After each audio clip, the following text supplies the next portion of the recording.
Welcome to the Liz McMullen Show. Just before I clicked play, I realized that Moondancer and I are going to be a bunch of honey badgers tonight. Moondancer, welcome to the show. Thank you for having me.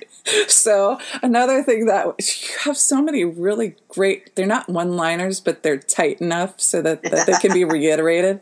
So what were you just saying about memes on Facebook? I called memes word grenades because you can either throw them out there and they can have an impact, or they'll just blow up in your face. I just love that notion. I'm just like, Jesus Christ. So you do, one of the things that I wanted to talk about is cultural appropriation. Mm-hmm. And it's not that we're not going to talk about the P's and Q's of the book that we're going to discuss this evening, but I thought one of the more important things to touch upon is in the pagan community, the tendency to, as you said off air, to cherry pick things from different cultures and create an amalgam for whatever your personal beliefs can be utterly offensive to those whose cultures are being cherry picked. And I worked in a store called Beyond Words, and it was on Main Street in Northampton, which is like Lesbonic Center.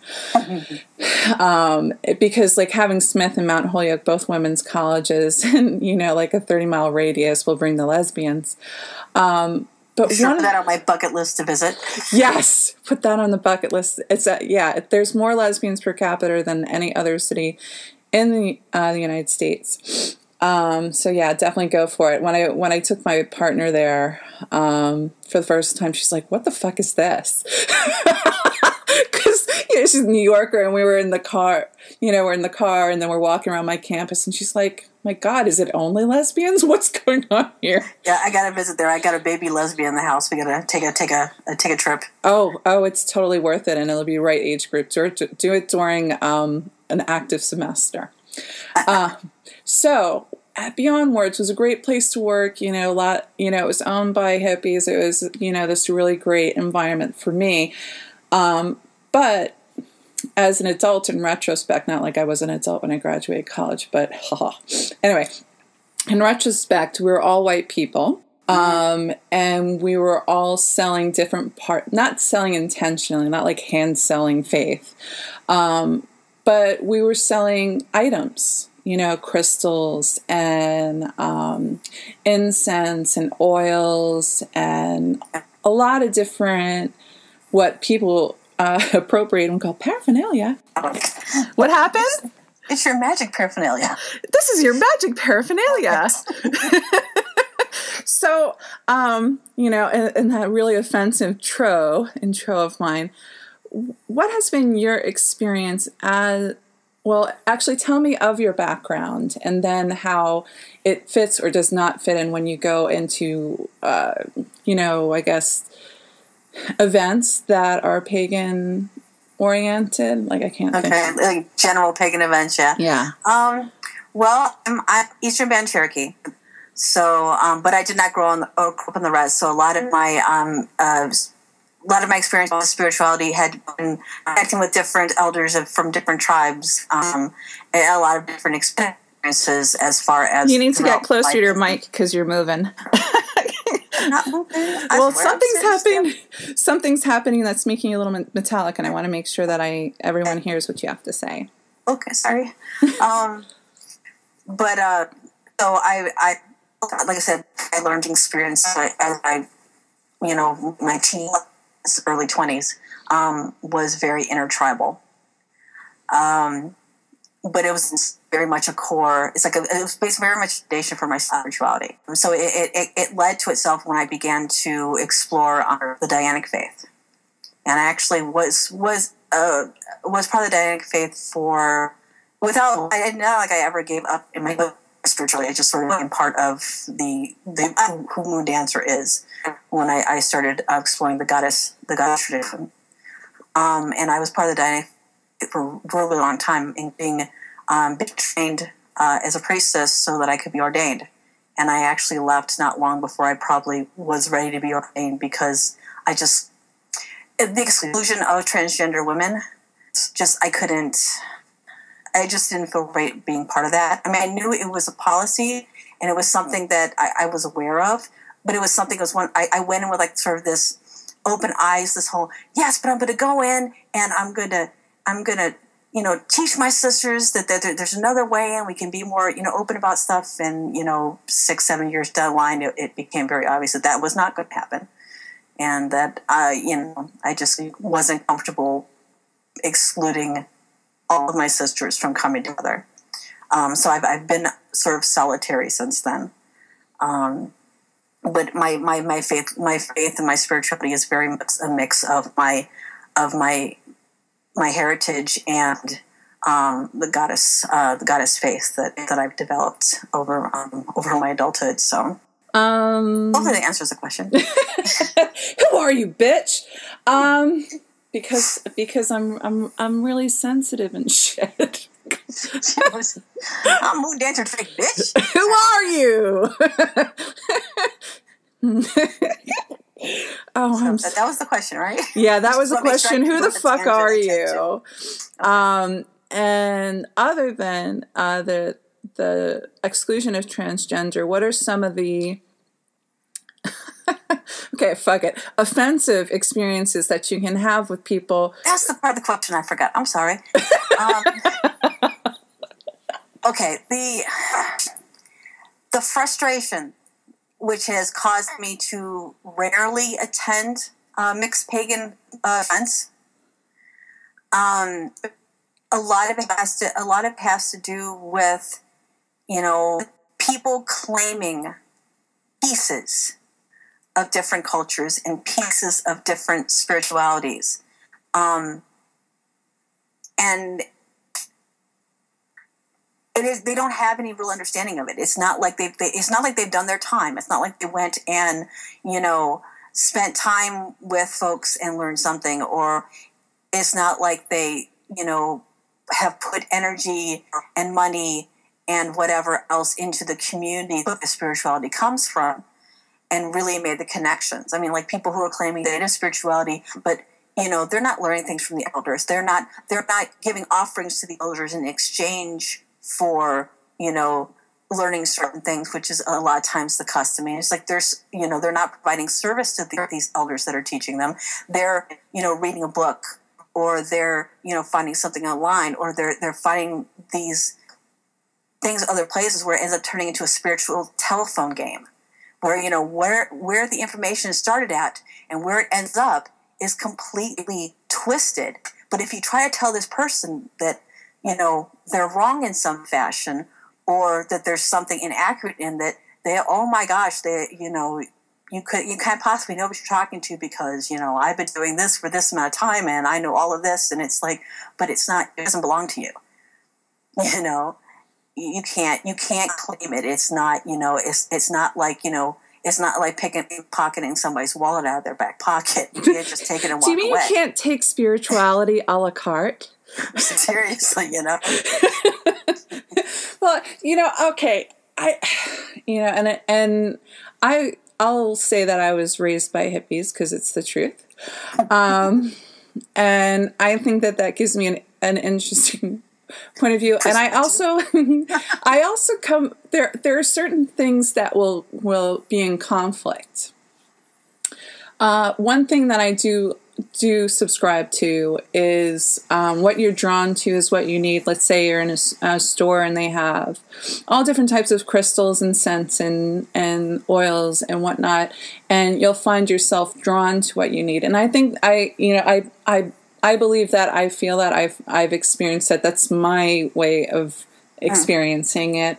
But you can't just take that notion and paint the entire reality that way. You can't just go, well, I felt drawn to this particular thing and that particular thing and that particular thing. And I don't believe in religion. I'm spiritual. I know I'm an asshole. Did you like the way I said that? I'm spiritual.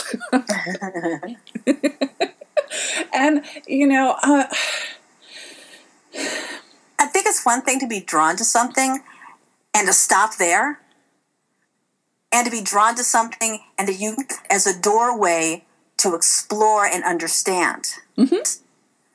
And I think the problem is we have, to be blunt, we have a lot of lazy fucking pagans, okay? We have a lot of lazy pagans, damn it.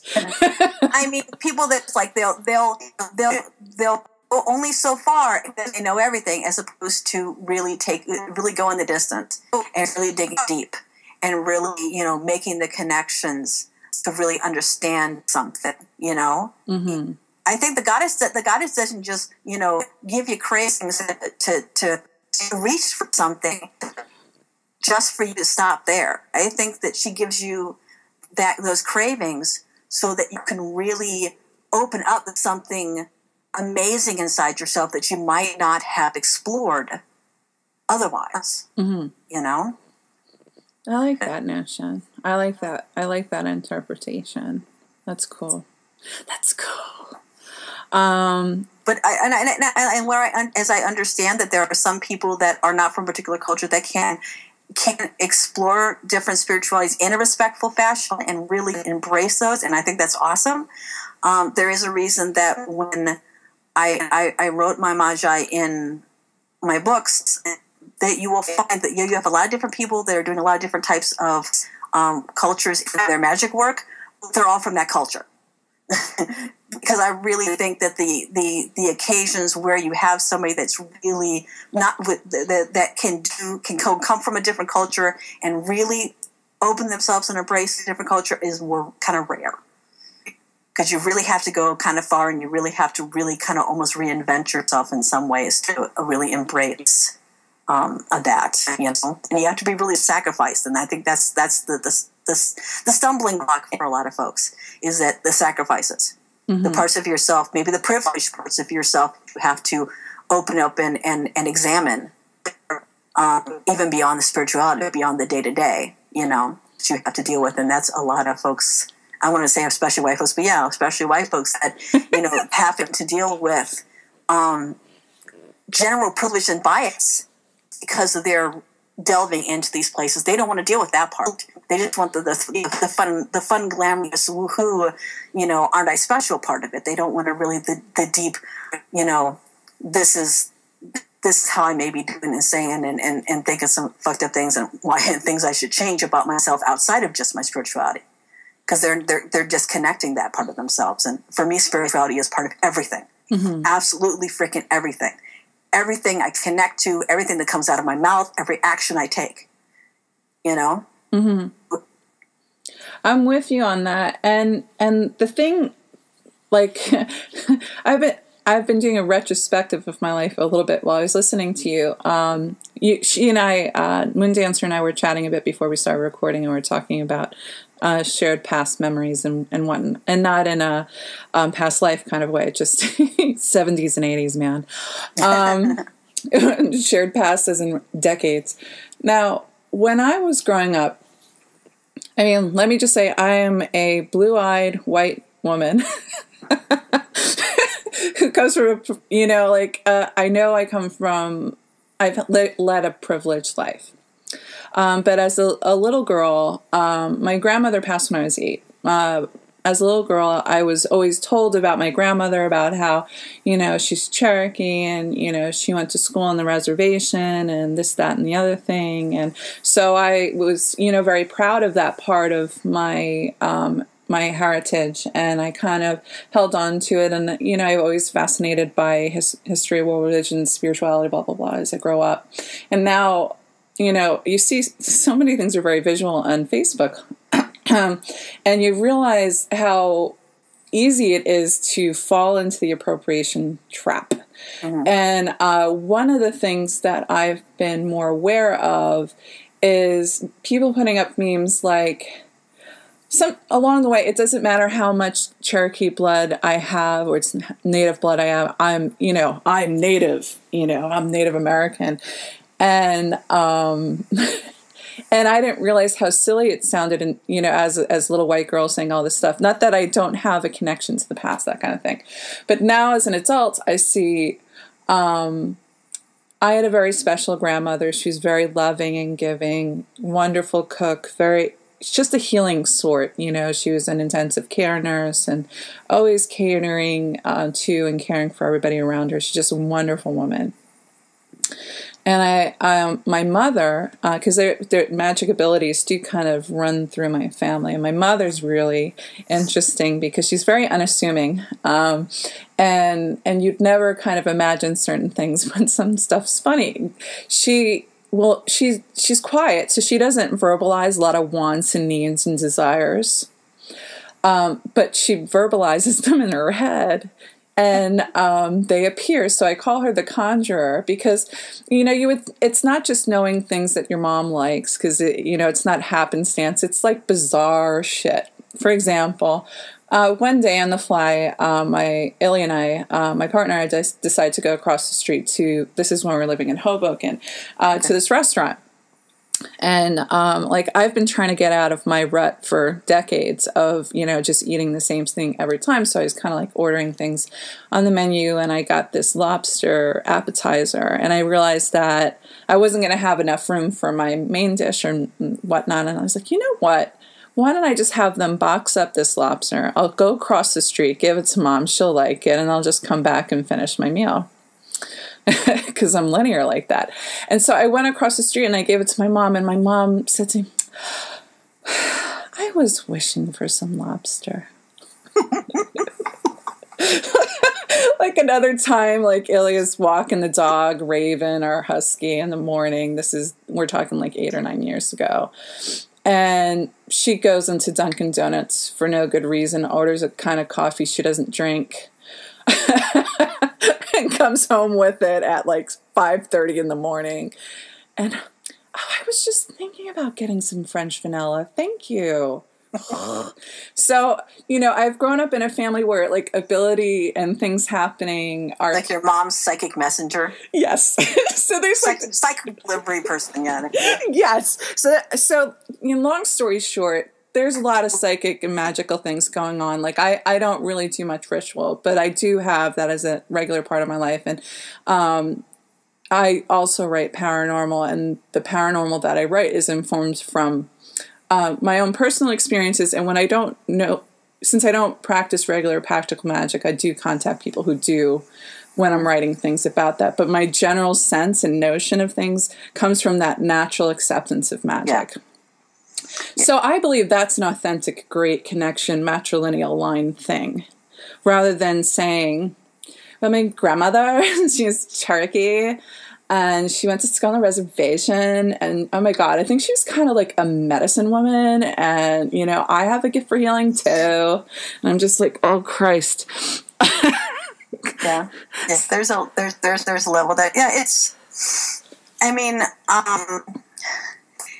it is definitely something that runs in our family, though it wasn't until my mother that, and it wasn't until my mother moved out of West Virginia to Wisconsin, I think that she really started allowing herself to explore that, because unfortunately my grandmother was, my grandfather was one that was Native American, and my grandfather married my grandmother, and my grandmother was, I still can't figure out how they got together, because she was a horrendous racist. Oh my gosh. She really was. She was just, her and I got into it all the time.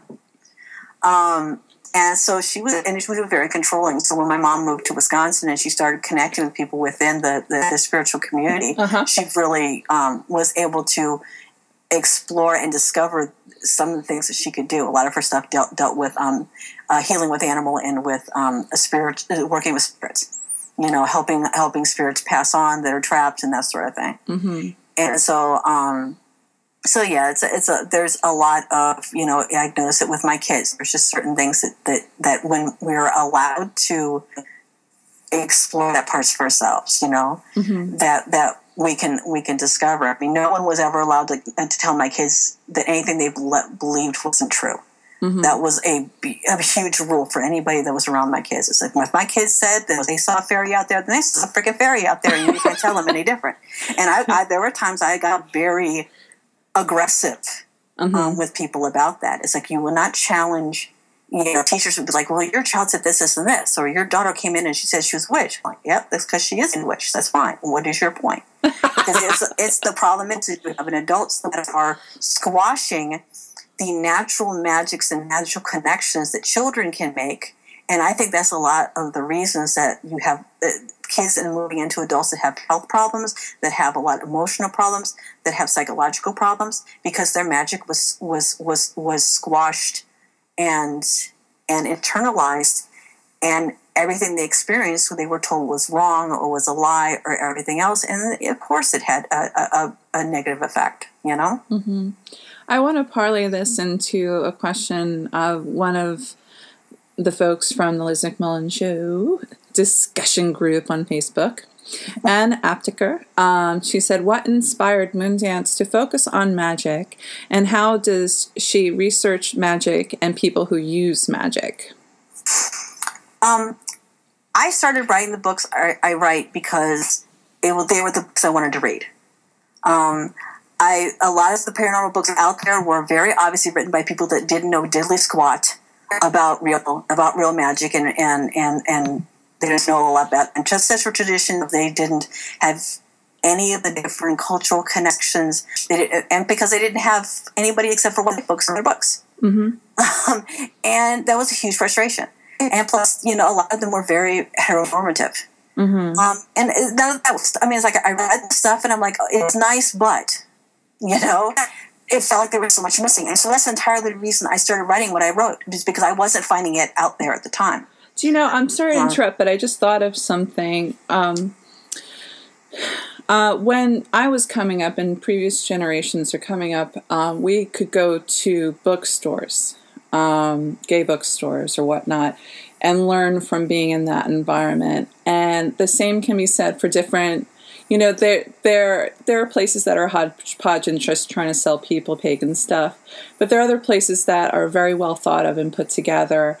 And since these kinds of brick and mortar stores are closing and people are getting their information regarding spirituality in a completely electronic and disconnected way, I think it lends itself to more like cultural appropriation, misunderstanding, or just kind of like quilting together what they find useful and thinking that that's okay. And it's kind of like a cultural version of plagiarism. Yeah. I think sometimes I like the fact that there's information out there, because I still get a library, I still get books, but a lot of times I will start my search online, mm-hmm. and that will lead me to where I need to go. But the problem is there's a lot of misinformation out there. Anybody can put anything they want out there, and if you take anything as gospel without backing it up with some real research, then that's going to happen, and it happens more often because the information is so easily accessible. Mm-hmm. Which is why when I do my research, I'm obsessive about it. We're talking like hobbit hole. My family doesn't dare do more than peek in the room, or I will growl at them like mounds of books around me. Research.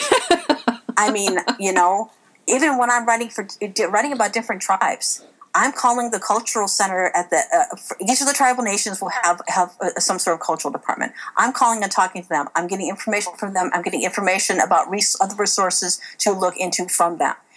Anytime I deal with any other spirituality or any other, culture or any other, let's say, when I was writing, the 14-year-old boy is blind in this book. And ancestral so I was magic from his perspective. Bad Lizzie. We're sorry to interrupt. Yeah.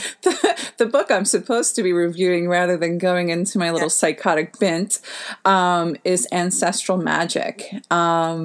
And actually, could you give a little encapsulation of the story and then continue on with what you were talking about with Drake? Oh, I suck doing that. Okay.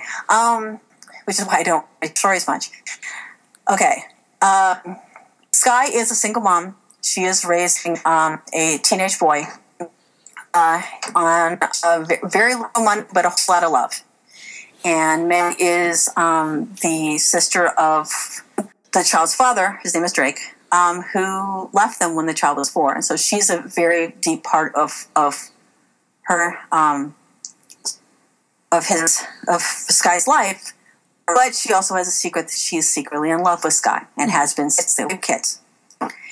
And it's a secret that she's never dared share. And then suddenly, a aunt that Sky has heard of before passes away and leaves her house in a place called Green Grove, and which happens to be a magically protected community where all sorts of crazy things happen, things that are nothing like anything Sky's ever experienced. And her family moves there, and good and bad, their lives are never the same. Mm-hmm. Drake's a really cool kid, and one of the things that I liked about your depiction of him was showing literally how in control of his environment he is. That was really important to me. That was crucially important to me when Drake presented, because my characters come to me. I don't create them. I have no control over them at all. When he introduced himself to me, it was important that I showed how independent he was and how being blind was part of who he was. It wasn't who he was. I was like, I just tell you, I can't cook burgers. I know this is sounds like a non sequitur, but it isn't. The other night, because I was I don't really do the housewife thing very often, but I was feeling in a generous of spirit. And I was like, oh, I'll make you cheeseburgers, right? I totally fucked it up. I was like, they're too thick, or it's not cooking in the middle quite, or I'll just put a lid on it and flip it over, and hopefully, and I gave it to Ilya, and it was mostly raw. And she's like, but it was the thought that counted, and she took them and put them back into the pan and cooked and squished them and whatnot until they were properly cooked. So here I'm reading him cook. They have, Braille labels on the different ingredients, and he's preparing a meal for himself. And I was just like, fucking A, he's got his shit together. Yeah. And like I said, it was anything I'm researching, I'm obsessive about it, because nothing irritates me more than reading a book that might be otherwise good and see that the author's lazy about research, especially if you're dealing with real life people and connections to real life people. So and it gives you inspiration and ideas. So there's no reason not to do it. So whatever it is. And that's, for me, the research is the core of what inspires me to write the story I want to write, because there's always, I've talked to a lot of blind folks through a couple of different organizations and found out how they did things, and found out, one woman had raised 4 kids and she's blind. I'm like, I can barely handle my 2. And I can see just fine, and they make my life crazy. But she apparently had it down. And didn't have any problems with them. So, there were some seriously badass folks in that community that I learned a lot from, and that's how I created Drake. There's this sorry to interrupt. There's this woman I saw on a documentary, and she I don't know if she was an amputee or she never had hands. But she said, look, because she's, preparing peanut butter and jelly for her child. She's like, look, I can get it to all corners. And I was just like, you are a badass. Yeah. Definitely badass. And that's what we have to know. There are just some truly extraordinary people. And I'm really happy that you did the very thoughtful research and created such fully fleshed out characters. And Drake's a really cool kid. Unfortunately, we're running out of time for our interview, which is sad, because I could probably go on forever, and I talk too much. Hopefully I answered her question about the research, the fact that, anything I'm doing, especially if it's outside of my own experiences, I'm doing insane heavy amounts of research, and that's minor stuff online leading me to actual books and actual people and actual organizations. And I'd much rather connect with real life people that can share their experiences with me, and I have been blessed because so many people have been so willing and open and helpful, and that's why I always put them in the the dedication, because I want them to be recognized for giving their time to me to help me, to create what I hope is a story that can touch a lot of folks. I'd argue it's spiritually fulfilling to do so. Yes. Well, it's very much a part of my spirituality. It's very much a part of my activism. Mm-hmm. It's part of everything I am, and it is just as much in my writing. Yeah. So I'm gonna put. I think you know that I sometimes write with a psychic medium friend of mine called Sheila, and you and I've been having some audio difficulties with you today. Not too many, but I want everybody to know that you're listening, that it goes in and out. But I find sometimes when I am speaking on the phone or over whatever device has electricity in it, sometimes things get a little wonky, like... And we have heavy spiritual activity in the house, so it's possible it might be messing with it with the technical aspect of things. Yeah. I guess I'm so used to it. I got it. Yeah. So I just want you to know, guys, that like sometimes it's perfectly nothing wrong, and then it's blah, blah, blah, blah. But I was just like, like fuck it, it's there. I want to mention one thing, if it's okay. Oh, sure. The sequel to Ancestral Magic is coming out in April. To those folks that read the first, second book that never has been published, that nobody has ever seen yet. I said my publisher will be coming in April. So April, the sequel to Ancestral Magic, folks, because they wouldn't have been able to make out what you just said because it was completely. I understood where you were going with it. So what I'm going to do in the beginning of the recording, or I'll just say there's some little anomalies, but I decided to run with it. But anyway, it's been super to have you on. I'll have you on again. I'm glad we got to go all honey badger political. It was fun. I'm always game. So thanks for being a guest on my show. Thanks for having me, and you have fun with the whole editing part of things. Oh yes, I just finished the book, so yes, I will have fun with the editing part of things. Oh, and editing part of things too, the audio, because that'll be snappy. See, I was. Yeah, I was being too literal for a second. But yes, I will have fun editing this. Okay. Take care, sweetie.